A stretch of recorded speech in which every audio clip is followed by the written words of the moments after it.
कागजों में कानून है, कोर्ट के आदेश भी हैं। सरकारें दावा करती हैं कि सब कुछ नियंत्रण में है, लेकिन जमीनी सच्चाई यह है कि अरावली की पहाड़ियां आज भी कट रही हैं। तो सवाल यह नहीं है कि सुप्रीम कोर्ट ने अरावली की नई परिभाषा क्या तय की। सवाल यह है कि अरावली में चल रहे इस अवैध खनन पर रोक आखिर लगाएगा कौन।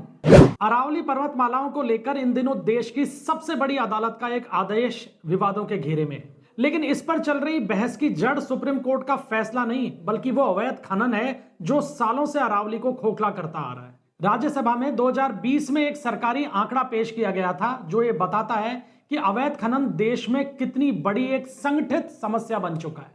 अब अगर इसके आंकड़ों पर हम गौर करें तो राज्यसभा की वो रिपोर्ट हमें बताती है कि उस दौरान कुल अवैध खनन के देश में 60,400 से ज्यादा मामले दर्ज किए गए। हम दर्ज किए गए मामलों की बात कर रहे हैं, जो दर्ज नहीं किए गए उनका आंकड़ा तो लाखों में है। तो दर्ज किए गए आंकड़े 60,000 से ज्यादा रहे, लेकिन एफआईआर कितनों में बनी?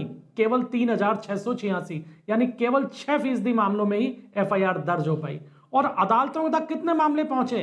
केवल 2,931, यानी ज्यादातर मामलों में कानूनी प्रक्रिया शुरू ही नहीं हो पाई। और यह देश भर की स्थिति है अवैध खनन के मामलों में।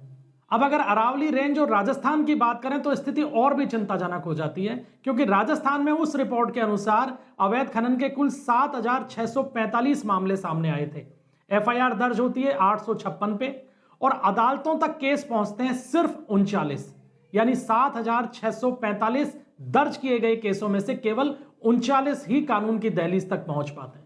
ये आंकड़े बड़ा सवाल खड़ा करते हैं कि क्या अवैध खनन को सच में रोकने की राजनीतिक और प्रशासनिक इच्छा शक्ति है? और अगर हम इस अवैध खनन को नहीं रोक पाते हैं तो सुप्रीम कोर्ट कोई गाइडलाइन तय कर दे, केंद्र सरकार कोई नियम बना दे, धरातल पे कुछ नहीं होना। अरावली ऐसे ही कटती रहेगी और ऐसे ही हम पहाड़ों को मरते हुए देखते रहेंगे। अरावली की जमीनी हकीकत क्या है? राजस्थान के कोटपुतली, अलवर, भरतपुर, दौसा जैसे इलाकों में जहां कभी अरावली की पहाड़ियां खड़ी थीं, आज वहां गहरी खाइयां हैं। और इसी जमीनी हकीकत के बीच सुप्रीम कोर्ट का एक बड़ा फैसला आता है और अरावली की परिभाषा नए सिरे से तय की जाती है। कोर्ट ने कहा कि जमीन से 100 मीटर या इससे अधिक ऊंची भू आकृति ही अरावली की पहाड़ी मानी जाएगी। जब तक अरावली पर समग्र वैज्ञानिक अध्ययन पूरा नहीं हो जाता तब तक नई माइनिंग लीज देने पर रोक लगा दी गई है और किसी लीज का रिन्यूअल भी नहीं होगा, यह सुप्रीम कोर्ट ने साफ तौर पे कहा है। कोर्ट ने इस परिभाषा को स्वीकार कर लिया है, लेकिन खनन पर तुरंत छूट अभी नहीं दी है। इससे पहले फॉरेस्ट सर्वे ऑफ इंडिया की जो रिपोर्ट आई थी उसने साफ तौर पे बताया था कि राजस्थान में 20 मीटर से ऊंची करीब 12,000 से ज्यादा पहाड़ियां हैं। 100 मीटर से ऊंची पहाड़ियों की संख्या केवल 1,048 है।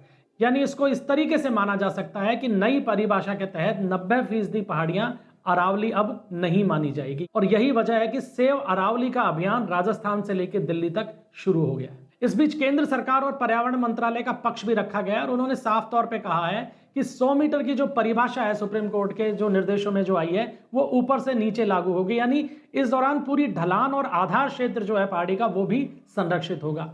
इसके अलावा 2 पहाड़ियां 500 मीटर के भीतर हैं तो इनके बीच का इलाका भी अरावली माना जाएगा।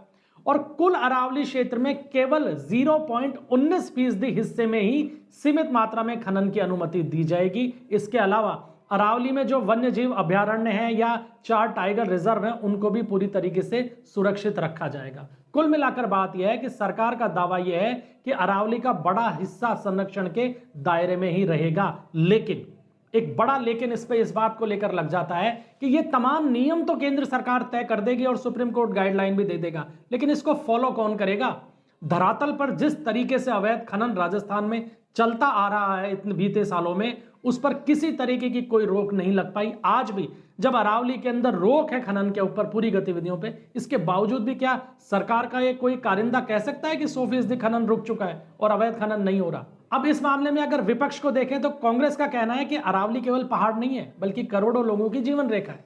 परिभाषा बदलने से संरक्षण कमजोर हो सकता है और फैसले के दूरगामी पर्यावरणीय असर होंगे और इसी वजह से अब राजनीतिक विरोध और राजनीतिक आंदोलन भी खड़ा हो गया है। लेकिन इन तमाम दावों और विरोधों के बीच एक सवाल जस का तस खड़ा है कि जब एफआईआर दर्ज नहीं होती, केस अदालत तक नहीं पहुंचते और सजा की दर काफी नगण्य रहती है, तो फिर अरावली की इन्हीं पहाड़ियों में अवैध खनन पर रोक कैसे लगेगी? भले ही कोई कानून बना ले, भले ही सरकार कोई गाइडलाइन तय कर दे, लेकिन उसे लागू कौन करेगा? सरकार कहती है नए नियम बनाएंगे, नई समितियां होंगी, लेकिन नियम तो पहले भी थे, कानून पहले भी थे, लेकिन क्या लागू हो पाए?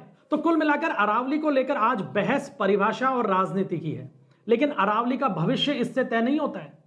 भविष्य तय होगा इस सवाल से कि क्या सरकारें अवैध खनन के खिलाफ सख्ती से कानून को लागू करेंगी, क्योंकि नियम धरातल पर उतरते ही नहीं और उतरते हैं तो लागू नहीं होते हैं। तो जब तक अरावली हर सरकार में कटती रहेगी तब तक ये सवाल भी जिंदा रहेगा कि केवल नियम बनाने से कुछ नहीं होगा, अरावली में चलने वाले इस अवैध खनन को आखिर रोकेगा कौन।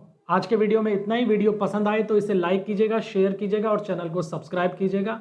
मिलते हैं अगले वीडियो में, तब तक के लिए इजाजत दीजिए। धन्यवाद। जय हिंद।